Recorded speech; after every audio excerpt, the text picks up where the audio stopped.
Buenas tardes. Bienvenidos a la Feria Iberoamericana del Libro en Canadá. A continuación, tenemos el honor de presentar el evento de la Embajada de Ecuador en Canadá. Tres autoras ecuatorianas contemporáneas, Daniela Alcíbar, Sandra Araya y María Auxiliadora Valladares, van a conversar con la editora y traductora Gabrielle Echeverry sobre la literatura femenina en las Américas. Muchas gracias al embajador de Ecuador en Canadá, Juan Diego Stacy, y al agregado cultural Cristian Oquendo por hacer posible que la literatura de Ecuador esté presente en Filibro Canadá 2020. Ahora le cedemos la palabra al embajador Stacy. Muchas gracias. Muy buenas tardes. También ya muy buenas noches. Acá está ya oscureciendo y haciendo bastante frío. Pero me es grato en primer lugar presentar un saludo y destacar la realización de la Feria Iberoamericana del Libro de Canadá, que se desarrolla por primera vez de manera virtual debido a la pandemia que está afectando a toda la humanidad. La Embajada del Ecuador se ha convertido ya en miembro fundador de la feria, cuya primera edición tuvo lugar el año pasado, el 2019, en la Librería Nacional de Canadá, en el marco de las celebraciones por el mes de la herencia latinoamericana. En ese sentido, quisiera expresar un especial reconocimiento a la señora Silvia Alfaro, directora de Mapalé Ediciones, y a Ramón Sepúlveda, escritor y editor, quienes han liderado el FIL en esta edición virtual. Esta noche tenemos bajo el título Literatura Femenina en las Américas, una conversación con tres autoras contemporáneas que se han convertido en verdaderos referentes en el campo literario en el Ecuador y que han contribuido, creo yo, para afirmar que estamos viviendo un boom de las mujeres en el ámbito literario en el Ecuador.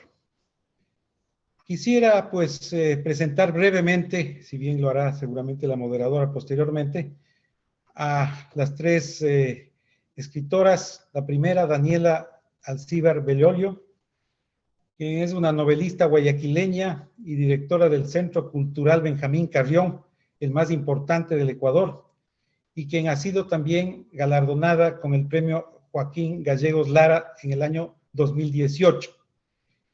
Luego tenemos también a Sandra Araya, que es una novelista quiteña, ganadora de otros premios como el de la Bienal de Cuento Corto de Pablo Palacio y Las Linares. Y luego a María Auxiliadora Valladares, que es una ensayista guayaquileña, que es profesora de la Universidad de San Francisco. Y finalmente, quisiera simplemente agradecer a Gabriela Echeverría, quien es la moderadora de este panel, y quien igualmente, hasta donde conozco y tengo la información aquí, ha dictado cursos de literatura, historia y cultura de América Latina, y es gerente de publicaciones digitales en Libs Canada Books. Esperemos pues que sea una conversación, como lo va a ser, muy interesante, y que todos podamos de esta manera aportar a la presencia de Latinoamérica y de Iberoamérica en general en el mundo de las letras canadienses. Muchísimas gracias.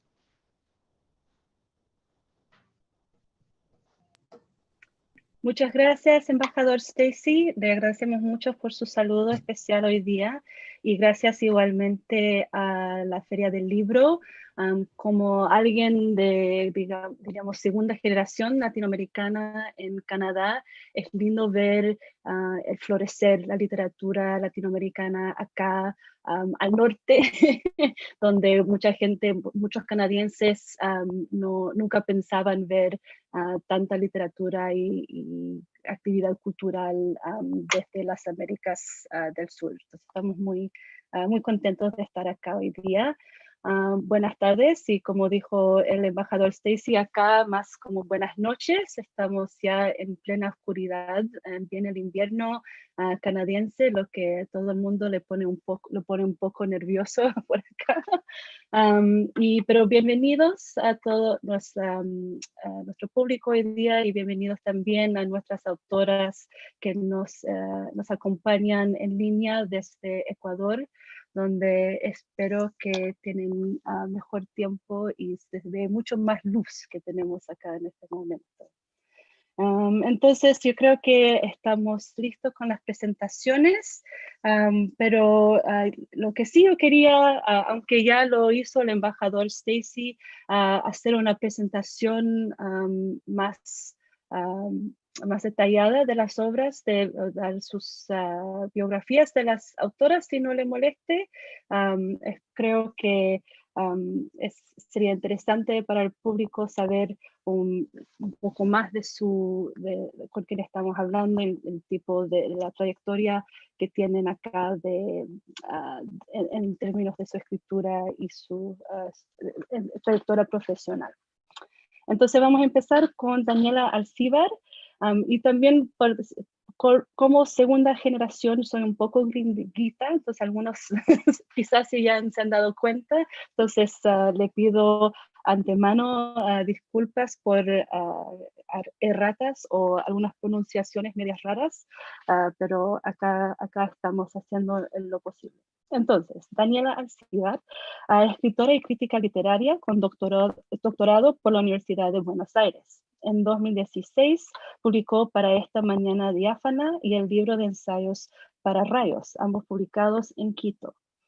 A su regreso a Ecuador empezó a trabajar como editora en la editorial independiente Turbina. En 2018 fue galardonada con el premio Joaquín Gallegos Lara a la mejor novela del año con Siberia. En 2019, la editorial española Candaya publicó una nueva edición de esta obra que también ha sido publicada en Ecuador, Bolivia y Argentina. Daniela actualmente, como dijo ya el embajador Stacy, es la directora del Centro Cultural Benjamín Carrión. Bienvenida, Daniela. Muchas gracias por estar con nosotros. Sandra Araya tiene estudios de literatura en la PUCE y UASB de Quito. Escritora y editora, en 2011 creó la editorial Doble Rostro. En 2010 ganó la Bienal Pablo Palacio con su relato Detrás de una puerta, y en 2014 el sello Antropófago publicó su novela Orange. En 2015 ganó el premio La Linares de novela corta con su obra La familia del Dr. Lehman, que fue reeditada en España por el sello Limbo Errante. Y ese mismo año publicó su novela El Lobo. En 2018 presentó sus novelas El espía, La carnada y El precio, y Un suceso extraño. Un suceso extraño. Muchas gracias por acompañarnos, Sandra. Y finalmente, María Auxiliadora Valladares. Estudió literatura hispanoamericana en la Universidad de Pittsburgh y es profesora e investigadora en la Universidad San Francisco de Quito, como ya lo señaló el embajador.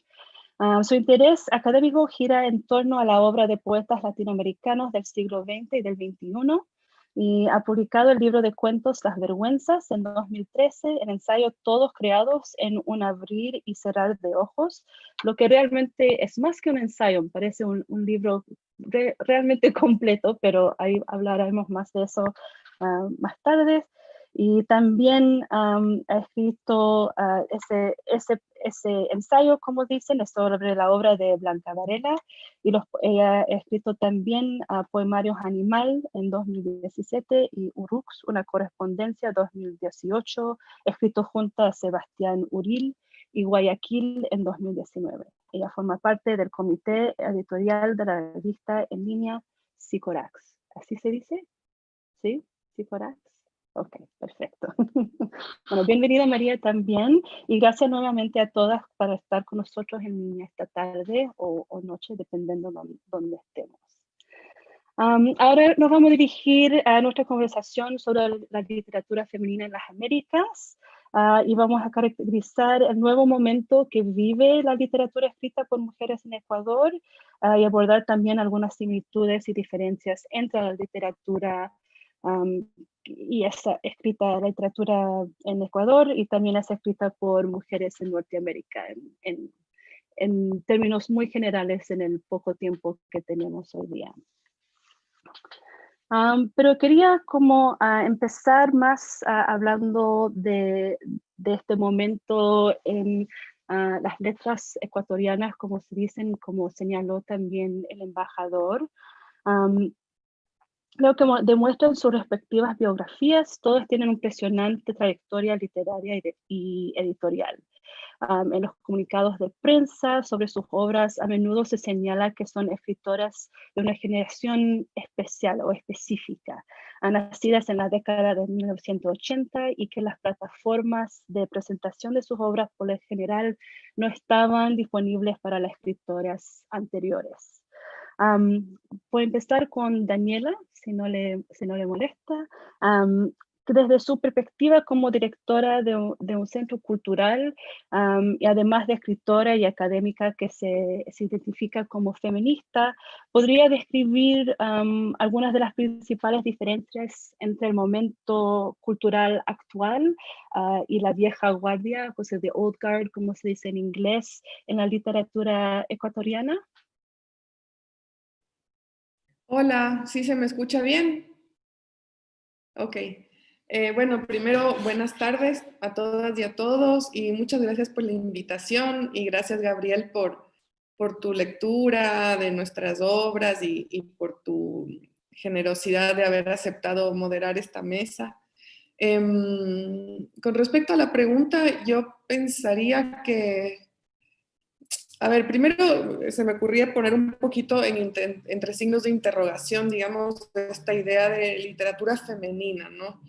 Ahí creo que hay una suerte de ontologización, como si lo femenino fuera una cosa, como si ser mujer fuera una cosa fija, o como si las mujeres escribieran desde cierto lugar fijo, ¿no? Siento que la categoría, digamos, tal vez se la podría nombrar más precisamente como literatura escrita por mujeres, digamos. Cambia mucho ahí, en muchos términos, en sentidos culturales, políticos, estéticos. Siento que ahí cambia bastante, ¿no? Y esto que digo va un poco hacia esa pregunta que me hiciste, ¿no? No es que no quisiera como ascribirme demasiado, plegarme demasiado a la idea del boom. Creo que las mujeres en Ecuador han escrito desde hace muchísimo tiempo. Pasa que lo que fue cambiando, como un poco lo mencionaste, Gabriel, en tu presentación, son las condiciones que nos han permitido a nosotras tener un lugar de visibilidad o ciertos espacios desde los que se nos ha permitido emplazar unas opiniones, unas posiciones, unas estéticas, unas propuestas literarias, narrativas, poéticas, en fin, que antes no estaban totalmente cooptadas por los hombres, digamos. Eso es, digamos, yo lo siento como un dato histórico más que una apreciación. Es cuestión de ver las fotos, ¿no? Las fotos de los congresos de hace 30 años, o ni siquiera tanto, hace 20 años, hace 10 años.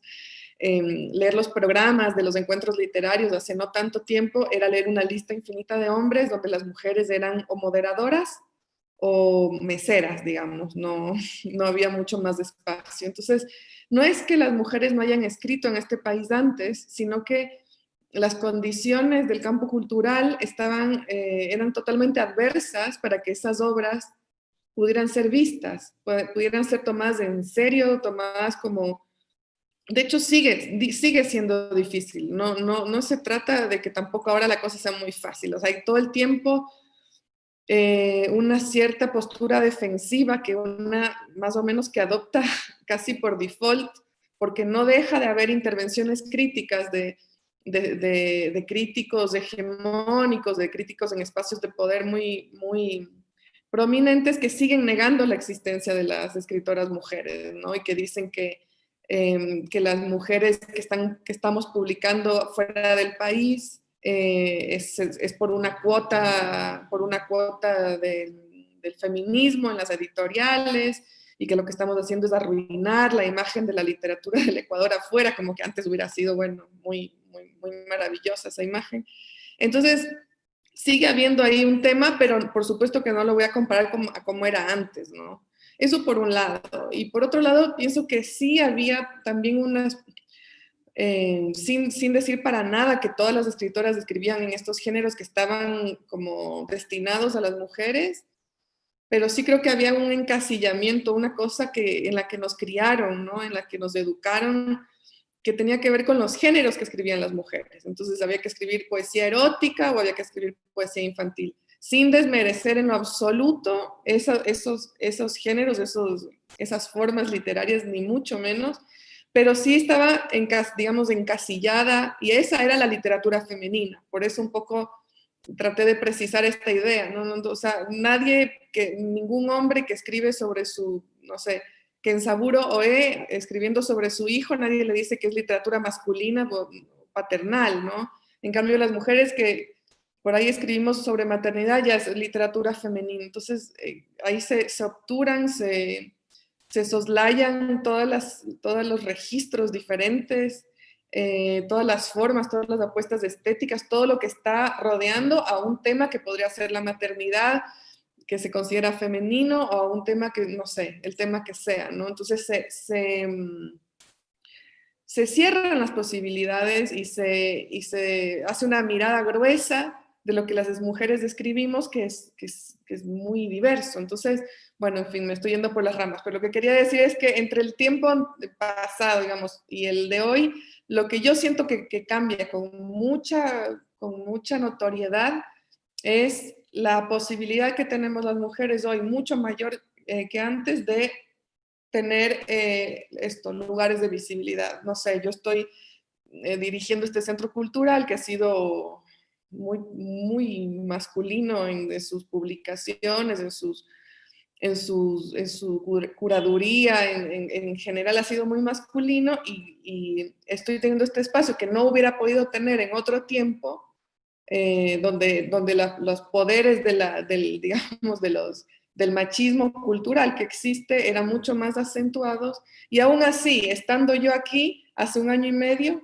he tenido 8 millones de ataques y de boicots y de cosas. Entonces, pasa, yo creo, más que por la escritura de las mujeres, bueno, que habría que analizarlo bien, pero más porque por la escritura de las mujeres pasa por las condiciones del campo cultural y cómo ciertas luchas sociales han propiciado que las mujeres ahora podamos tener estos espacios que antes eran prácticamente vedados, ¿no? Muchas gracias. Sandra o María, ¿quieren agregar algo a esa descripción? No, también me parece problematizar esa idea de la literatura femenina es bueno, porque yo hablo un poco de eso después. Les tengo una pregunta justamente sobre eso, porque en Canadá es muy difícil hablar de una literatura femenina, pero eso lo dejamos para más tarde. Pero estoy contenta que es algo que otra de esas similitudes entre Norteamérica y Ecuador, o por lo menos este sector de Norteamérica, pero yo creo que se podría decir lo mismo de los Estados Unidos. En eso de cómo hablas del que el campo cultural ha cambiado mucho, y eso me hace pensar un poco en eso. Muy buena manera de llegar a la segunda pregunta que quería dirigirlo más a Sandra, como dirigente de una editorial, que alguien fundadora de editorial. En los años 60 del siglo XX, acá en Canadá, hubo como un renacimiento del campo cultural, y había como un rechazo de la literatura escrita y publicada en los Estados Unidos y en Inglaterra, que eran también poderes coloniales y neocoloniales en relación con Canadá. Y ahí empezaron a florecer editoriales independientes. Y de esas editoriales independientes salieron muchas de las autoras más conocidas de Canadá, como Margaret Atwood. Fue alguien muy involucrada en este Renaissance, como se llama acá.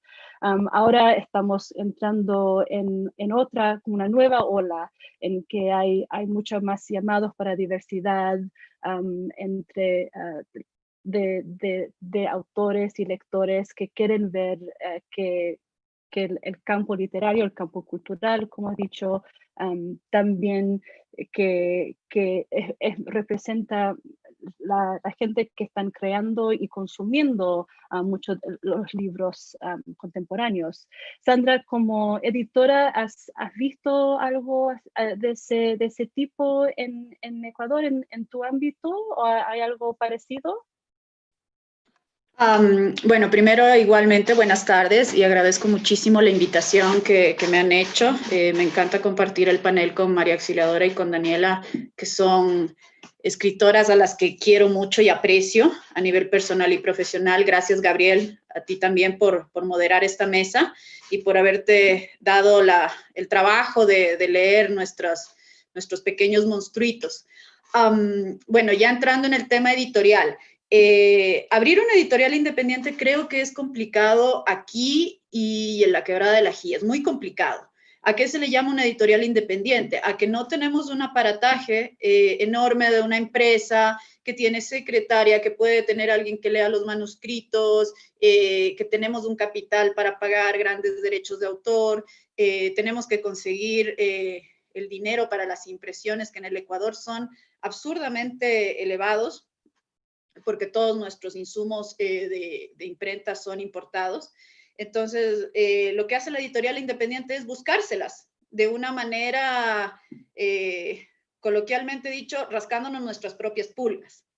Es muy complicado. ¿Y para qué nace la editorial independiente? Creo que es precisamente para visibilizar a aquellos autores o autoras que no tendrían chance tal vez de llegar a las editoriales grandes, porque la literatura también hay que hacer lobby, y eso hay que decirlo.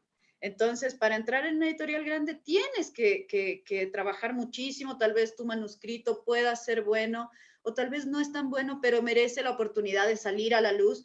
Entonces, ahí nace la editorial independiente, y creo que este nacimiento de varias pequeñas editoriales en diversas partes de Latinoamérica entra dentro de lo que mencionaba Daniela, que ha habido cambios en el campo cultural.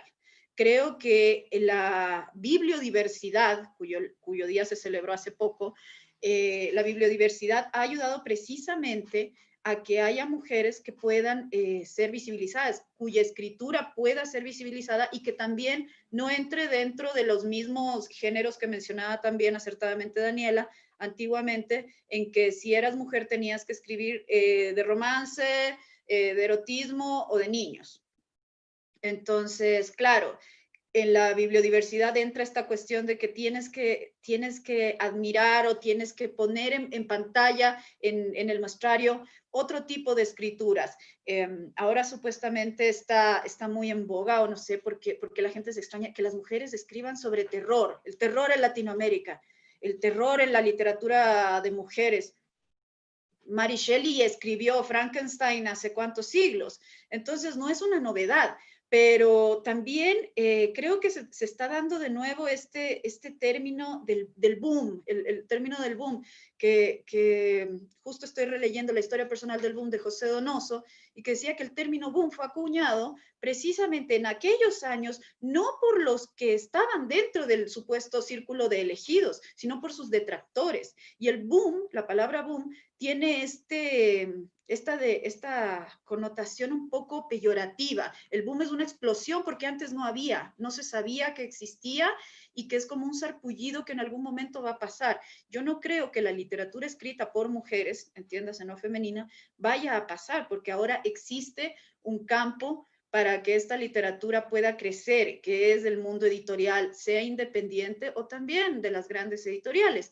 Como tú mencionabas ahorita, Margaret Atwood había empezado publicando en pequeñas editoriales y ahora, bueno, vemos el impacto mediático que tienen sus obras, ya pueden ser distribuidas de mejor manera. Entonces, el campo creo que está abonándose. No creo que se vayan a acabar las semillas ni la escritura de mujeres, pero sí creo que seguir abonando el campo de la editorial independiente, de estos pequeños emprendimientos, es importantísimo, porque también lo que estamos haciendo es presentarle a la gente que lee diversas perspectivas, no solamente un tipo de libros, este tipo de escritura de mujeres, este tipo de escritura de hombres. No estamos presentando solamente ciertas cosas. En las ferias que hemos participado, la Asociación de Editores Independientes, la gente llega y dice, wow, ¿ustedes dónde estaban? Porque estamos ofreciendo diversidad de diseños, diversidad de contenidos, algo nuevo que tal vez a la gente sí le llame la atención, no leer el mismo libro de siempre, no solamente guiarse. Un lector que ya está muy avesado se guía tal vez por el autor, por los temas, por lo que le interese, pero inducir a alguien a la lectura creo que es complicado en todos lados.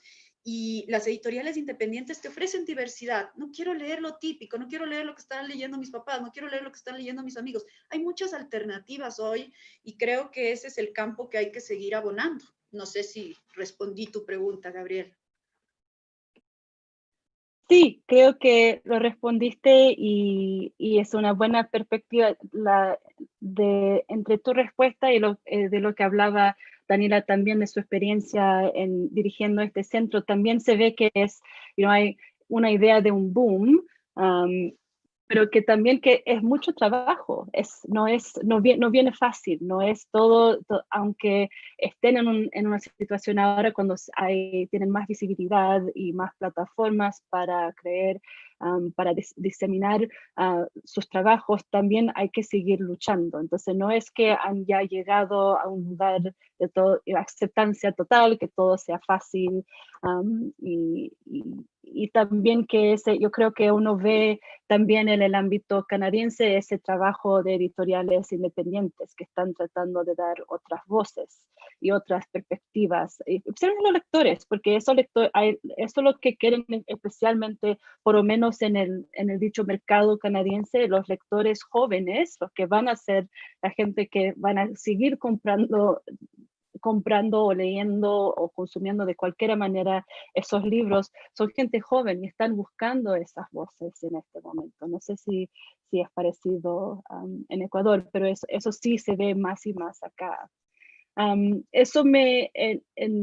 La otra pregunta que tenía para este momento era para María, especialmente, María Auxiliadora, especialmente en relación a su trabajo sobre a la gran poetisa, y se me olvidó, las notas ya se me fueron, sobre tu trabajo sobre la obra de Varela.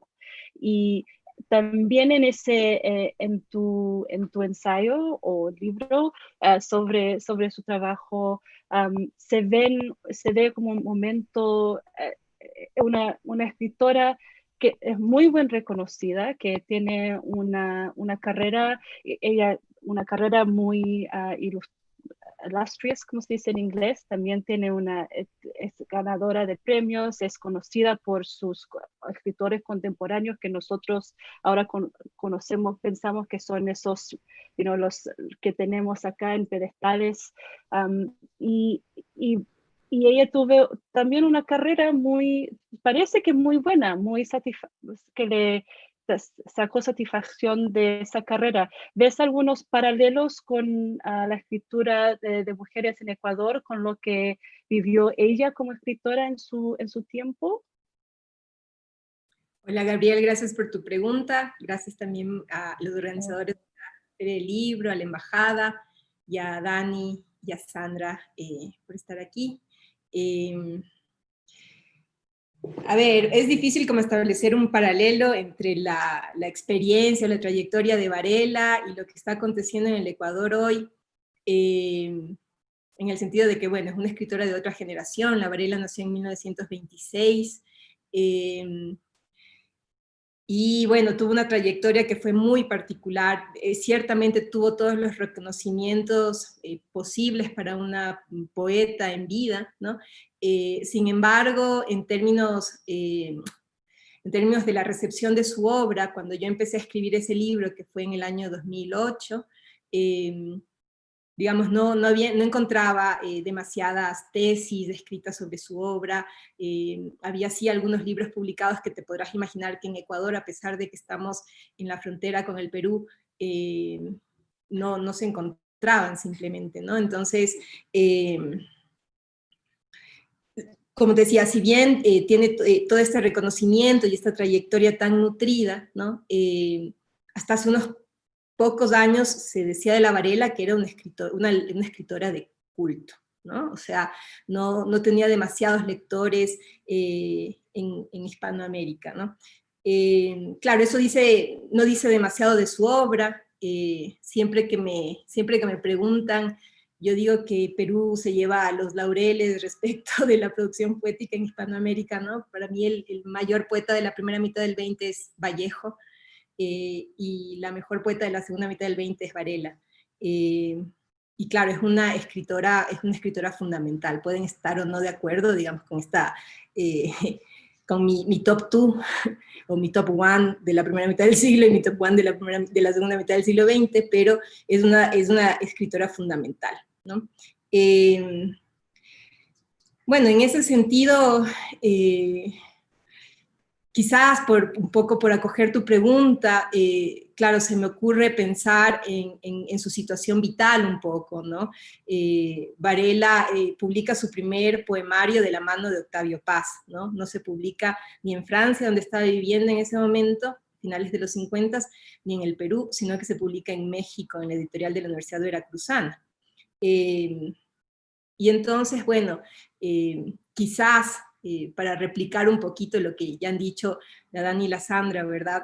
Para que una poeta alcance el reconocimiento que eventualmente va a alcanzar la Varela, pues en otros momentos a lo mejor tenía que ir de la mano de una figura, ¿verdad? Masculina, reconocida, con renombre, ¿no? Es un poco lo que le pasa a ella, a pesar de que su obra por sí misma, digamos, se sostiene y es una obra absolutamente poderosa, ¿no? Asimismo, pensando como en su circunstancia vital, Varela estuvo casada casi toda su vida con Fernando de Cislo, el pintor peruano, ¿no? El famoso pintor peruano. Y eso en alguna medida, bueno, también significó para ella, quizás sobre todo en los primeros años de su introducción al mundo de las letras o del arte, de la cultura, ser reconocida como la esposa del pintor, ¿no? Pero bueno, eso va cambiando, van pasando las décadas, Varela se consolida, ¿no? Con sus siguientes publicaciones, y claro, digamos, Blanca Varela ahora es Blanca Varela por sí sola y sin la necesidad de ir de la mano, ¿no? De una figura masculina que en alguna medida la represente, ¿no? Entonces, bueno, yo te diría que hoy por hoy eso no pasa, ya, con nuestra generación. Creo más bien que la producción literaria y todo lo que acompaña esa producción literaria, para nosotros, como decía Dani, quizás por el hecho de que estamos viviendo otra época, otro momento, por la fuerza del movimiento feminista hoy también, creo, ¿no? Es otro escenario, ¿no? No padecemos, o quizás la mayoría de nosotras no padece, ¿no? de ese mal del que sí padecían las escritoras de la generación de Varela, ¿no? El mal de tener que ir de la mano de un hombre, ¿no? Esposo o mentor, tutor, lo que sea, ¿no? No, muchas gracias.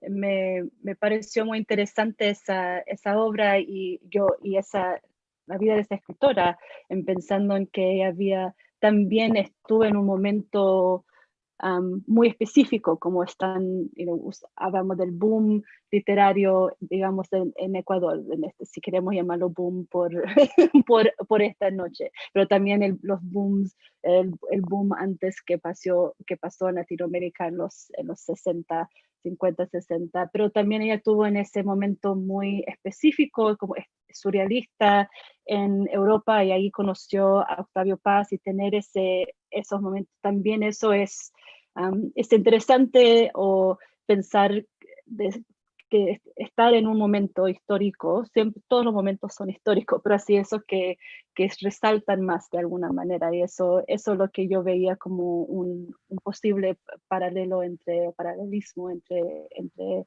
su experiencia y lo que están viviendo ahora. También yo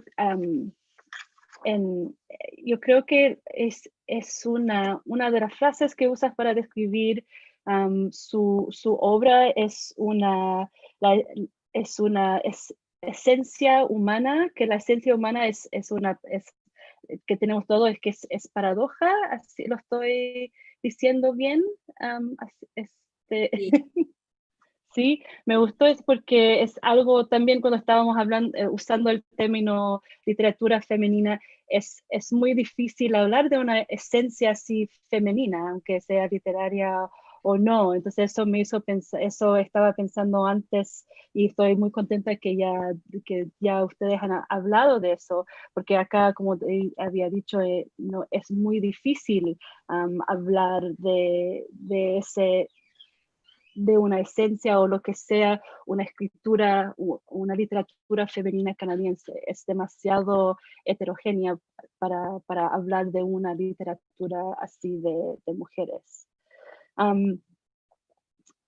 Ahora quiero hablar un poquito más sobre sus obras en el poco tiempo que nos queda, pero hablar un poco, tratar a hablar de sus obras y a ver si podemos ver algunas de esas similitudes y diferencias entre escritura que está pasando en los dos países. Y es muy distinto ahora vamos a cambiar un poco, pero en tus trabajos lo que me tuve mucho era mucho, tus trabajos son excelentes y muy diversos. Entonces ya hemos estado hablando de eso, de la diversidad de las obras. Y yo creo que Sandra, y ya hablaste de eso un poco en términos del género, los géneros del trabajo que se ve entre las escritoras, y yo creo que en general entre las editoriales independientes.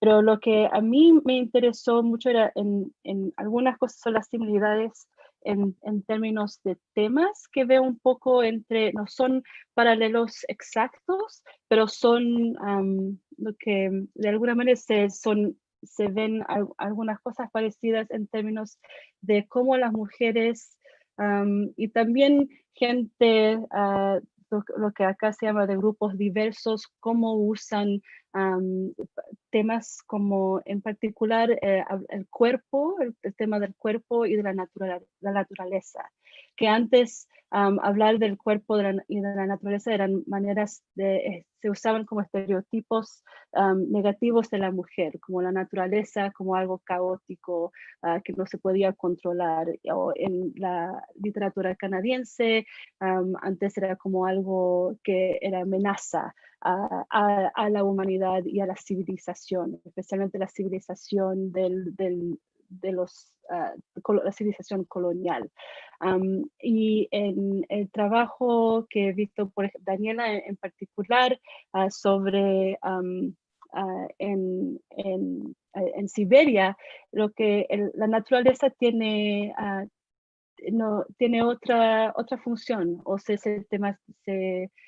no sé si funciona es la palabra, pero se trata de una manera muy distinta. Es como la naturaleza es algo más neutral, no es frío, pero no tiene esa amenaza. Quisiera saber si eso es algo, fue parte más del proceso de escribir sobre esa etapa muy difícil, porque es una novela semi-biográfica de lo que yo entiendo. Esa idea de la naturaleza como algo más neutro, más neutral, eso es algo que es parte como el zeitgeist ecuatoriano del momento, o es algo que más personal tuyo.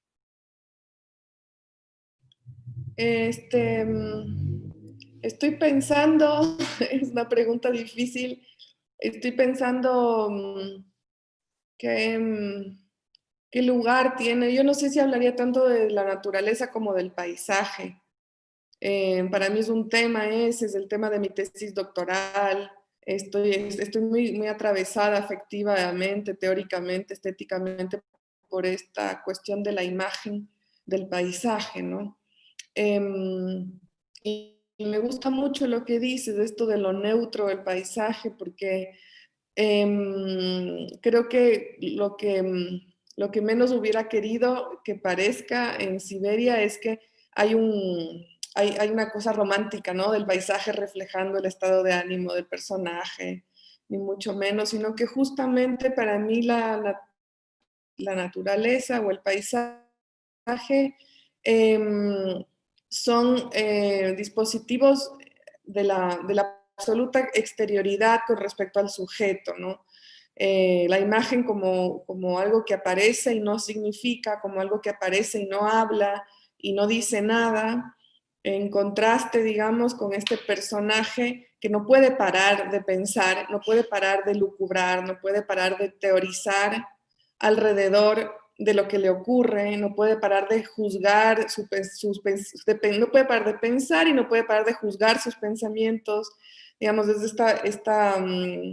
este ser en crisis que tiene un pensamiento que bulle y que no puede parar de traer imágenes, de traer hipótesis sobre lo que le ha pasado, ¿no?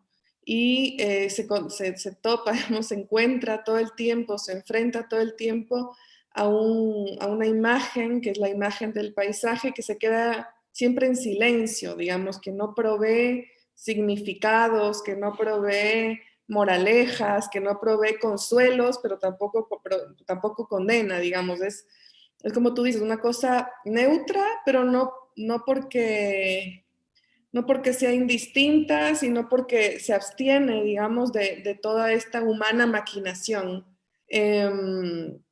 Entonces, un poco así funciona, según yo lo puedo entender, después de ya 3 años de haber escrito la novela, así funciona un poco el paisaje en Siberia, como un contraste, como una aparición que quiere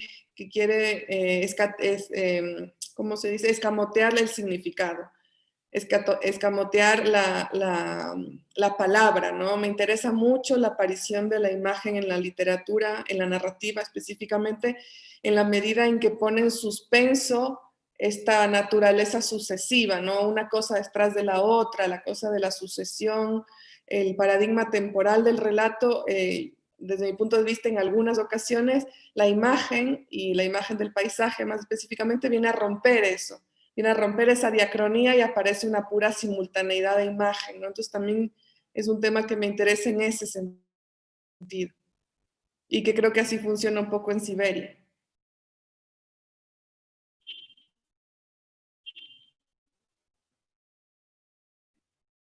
Gracias, sí, es interesante ver el paisaje como parte de la naturaleza. Es algo que se ve más y más también acá en la literatura canadiense emergente. Voy a ver si hay algunas preguntas del público, a ver si hay... gracias.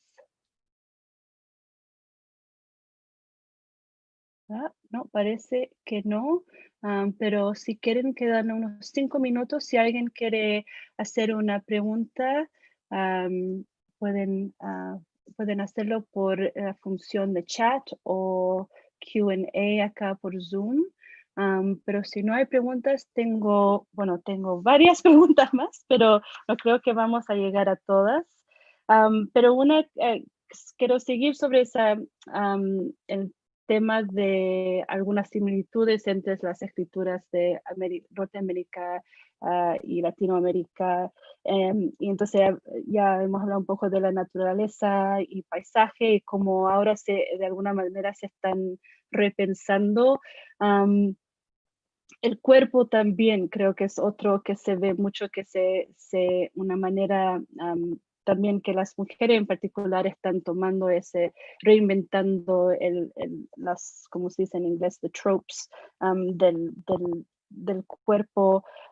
Quería hablar muy rápidamente porque nos queda poco tiempo, pero Sandra, en términos de género, yo veo en tus obras, tienes un poco de que es un thriller político y también un suceso extraño que es un poco más como una novela gótica casi, más o menos. ¿Eso es correcto?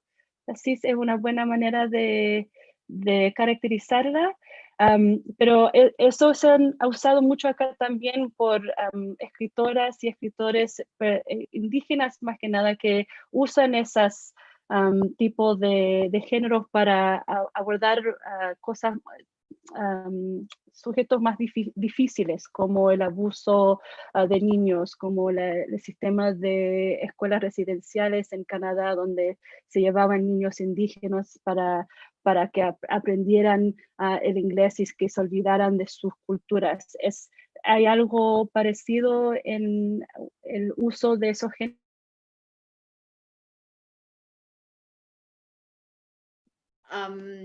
Bueno, en un suceso extraño lo que realmente sucede es que hay, si se puede decir, una realidad alterna.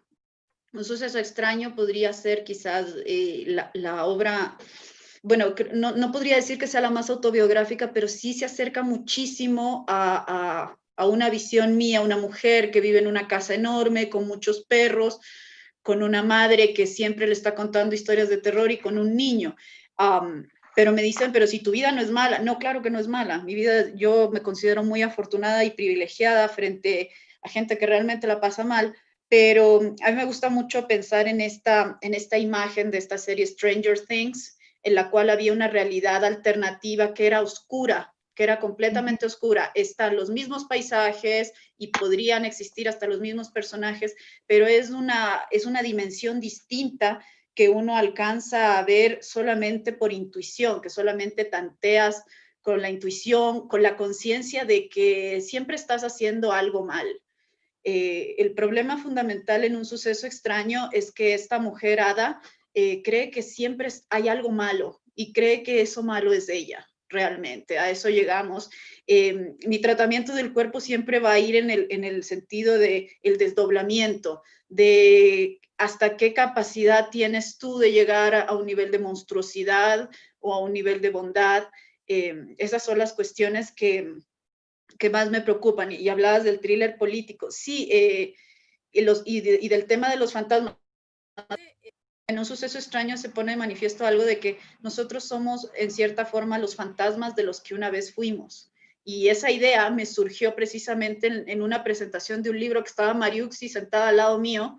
Me dijo, ay, qué bonito que dijiste eso. Y dije, lo dije yo, ni siquiera me di cuenta. Entonces, sí, tengo esta idea de que somos todos una especie de fantasmas de lo que una vez fuimos. Somos fantasmas de lo que no logramos realizar, de los sueños incumplidos, de las metas incumplidas, de todas las expectativas a las que no llegas, y son expectativas a las que no llegas en el día a día. Por ejemplo, como madre, todos los días lo único que pienso es, por favor, hoy día no le dañes la cabeza, no hagas algo mal en el trabajo, no lo hagas mal, tal vez porque tenemos estándares muy altos o porque creemos que siempre tenemos que rendir al 100%, e internamente las personas, no creo que solamente las mujeres, se rompen, se autoexigen, y en esta época creo que ha sucedido más. Yo creo que en cada cabeza habita una casa embrujada con muchas puertas que hay que ir abriendo poco a poco para ir sanando y también para ir aprovechando la luz del sol. No siempre se está en la zona oscura. Oh, eso es lindo, es muy buena manera de ponerlo, muchas gracias. Ok, voy a ver si hay creo que... ok, aquí hay una pregunta de Pablo Álvarez y pregunta si creen que hay un tipo de humor emergente en la literatura ecuatoriana escrita por mujeres. Hablando de géneros, ¿hay alguien que conoce escritoras conocidas por el humor? Yo creo que no, o sea, alguien que trabaje exclusivamente el humor, no se me ocurre nadie, no sé si a las chicas se les ocurre a alguien, pero sí creo que el humor permea ¿no? En buena medida la obra de algunas escritoras, y ahora mismo se me ocurre, por ejemplo, pensar en la obra narrativa y dramatúrgica de Gabriela Ponce Padilla, ¿no? Que es una escritora de nuestra generación también. Creo que esa es una de las características de su lenguaje, ¿no? Como del instalarse, creo que tiene que ver a lo mejor con su propia formación como dramaturga, ¿no? La posibilidad de instalarse en el absurdo para generar algunas escenas, para generar algunas interacciones, ¿no? Entre los personajes de las novelas. Cierto trabajo con el lenguaje, ¿no? Como esta posibilidad de los personajes, de mirarse a sí mismo, ¿no? Y de provocarse y provocar risa en esa mirada, ¿no? Que más que autoflagelarse, digamos, busca instalarse en un lugar honesto, ¿no? Y la risa propicia de alguna forma esa honestidad. Ella es la que se me ocurre ahora, he estado leyendo recientemente su obra dramatúrgica, entonces por eso la tengo como muy, muy fresquita. No sé si a las chicas se les ocurre alguien más. Quiero hablar también de Gabriela Ponce, justo, y a lo que dijo María, le agregaría un tema que me parece bien importante en términos estéticos y políticos también, que está muy presente en la obra de Gabriela, que es el tema de la cursilería, ¿no? Hay muchas cosas que a uno le hacen reír de la obra de las obras, digamos, yo estoy pensando más en Sanguínea, su novela, que hacen reír porque una se encuentra ahí, y entonces en un sentido, hay esta como desacralización, digamos, esto que dice María, de verse, los personajes viéndose a sí mismos, es siempre una mujer viéndose a sí misma en su vulnerabilidad, en su educación sentimental, que viene de las telenovelas, ¿no? Y de cómo te gustan los hombres que te gustaban cuando eras niña y veías las novelas, y eso es como, viene por el lado de la cursilería, y eso me parece que es bien potente en muchos sentidos. Yo estaba pensando un poco en la risa destemplada, una risa más bien, no sé si con humor, pero una risa bastante destemplada y trágica en los relatos de Solange Rodríguez, Pape. En su último libro, La primera vez que vi un fantasma, hay un par de relatos en los cuales hay unos personajes que son totalmente esperpénticos, entonces que en un primer momento te pueden causar risa, pero esa risa siempre va a estar abocada a la tragedia, porque es una risa que sabes que esconde al final algo ominoso. Eso por ahora es lo que se me ocurre.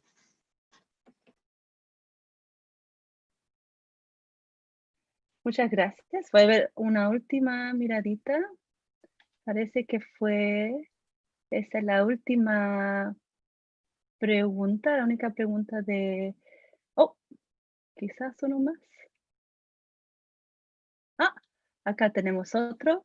Acá una preguntita final. Aparte de la coincidencia en el cuento a la temática literaria, ¿existe un vínculo que se traduce en iniciativas en el campo político? Yo creo que sí. Bueno, justamente uno de los proyectos, digamos, que nos une en este caso a mí y a Daniela, es una revista sobre pensamiento, arte y cultura, una revista en línea que se llama Sicorax, que se puede leer en línea como proyectosicorax.com. Creo que es uno de los proyectos en los cuales hemos volcado en buena medida toda nuestra necesidad de reflexionar, ¿no? Sobre la coyuntura social, sobre la coyuntura política, ¿no? Sobre los movimientos, digamos, que en términos ciudadanos están permitiendo la posibilidad de pensar un futuro mejor, ¿no? No nos va a venir de la política partidista, sino de los movimientos ciudadanos. Entonces es una revista en donde vinculamos todo, ¿no? Todas estas reflexiones en torno a ciertas coyunturas, con nuestra perspectiva sobre el arte, ¿no? Con las lecturas que estamos haciendo ahora. Es una revista muy dinámica en ese sentido, ¿no? Nos ocupa la producción cultural del Ecuador y de América Latina, nos preocupa mostrar la producción de los artistas emergentes, ¿no? Y creo que esos son gestos políticos no menores hoy por hoy, ¿no? Es una revista editada por 5 mujeres, somos 5 la Dani, Gabriela Ponce, a quien mencionamos hace un momento, Alicia Ortega, Berta Díaz y yo. Y ese también nos parece que es un gesto político importante, ¿no? O sea, que el lugar de enunciación sea el de 4 escritoras, profesoras, que están, digamos, absolutamente claras respecto de que su lugar de enunciación es el feminismo y la izquierda, ¿no? Daniela o Sandra, ¿tienen algo que quieren agregar? Yo creo que es que estamos muy juntas aquí, María y yo, en ese sentido político. Entonces, cualquier cosa que yo diga sería repetirla, así que me voy a callar. Sí, en el sentido político, creo que mi único gesto político es seguir manteniendo este editorial a contramarea, de un modo u otro. El año pasado, después de los sucesos de octubre, mucha gente decía, a este país lo sacamos trabajando, y seguramente es gente que no le ha trabajado un peso en su vida a nadie. Pero, por ejemplo, para mí, a este país me parece que lo vamos a sacar si es que seguimos produciendo cultura, si es que seguimos produciendo cultura, y por eso la editorial, así sea lo último que haga, va a seguir funcionando contra viento y marea. Y este año vamos a sacar por lo menos 3 libros. Esta época yo entiendo que ha sido mala para todos, que hay gente que todavía está inmersa en un proceso de aceptación, y creo que las secuelas y las facturas a nivel psicológico todavía no las vamos a ver, pero creo que un acto de resistencia es seguir escribiendo, seguir publicando libros y seguir haciéndole el aguante a todo aquel que quiera proponer algo. Muy buen dicho. Eso sí, una de las preguntas que le tenía era sobre la pandemia y cómo le habían afectado a las escritoras y las editoriales ecuatorianas. Yo creo que eso da una idea pequeña de cómo le están afectando, pero cómo están respondiendo a ese desafío, que están pasando por editoriales y autores, obviamente la humanidad, como dijo el embajador al comienzo de nuestra sesión. Mira, hay muchas más preguntas que le quisiera hacer a ustedes y muchos más temas que hablar, pero hemos llegado al final de nuestra sesión.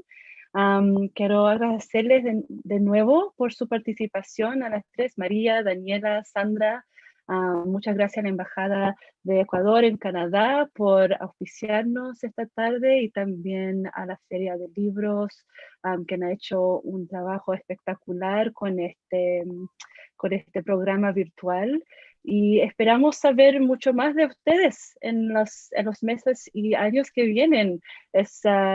Ha sido muy interesante, muy lindo para mí conocer algo totalmente nuevo y algo muy, muy emergente, muy, muy interesante. Entonces, gracias nuevamente y buenas noches a todos. Creo para la mayoría de ustedes puedo ver, hay enlaces a las obras y reseñas sobre las obras de estas 3 escritoras que hemos tenido la suerte de conocer esta noche. Entonces, para aquellos que quieren conocer más, por favor, siguen sus investigaciones. Buenas noches a todos y gracias nuevamente. Chao. Chao, gracias. Gracias. Muchas gracias, Daniela, Muchas Sandra, gracias. María Auxiliadora y Gabriel, por esta tarde de literatura ecuatoriana tan importante, interesante y muy relevante. Gracias por su presencia en la Feria Iberoamericana del Libro en Canadá durante el mes de la herencia latinoamericana en este país. También agradecemos a los asistentes y por las preguntas. Hay bastante gente también en YouTube haciendo preguntas, comentarios, y los invitamos al próximo evento de hoy, que como pueden ver son 4 autores latinocanadienses que van a presentar cada uno el libro más reciente. Los esperamos y hasta pronto.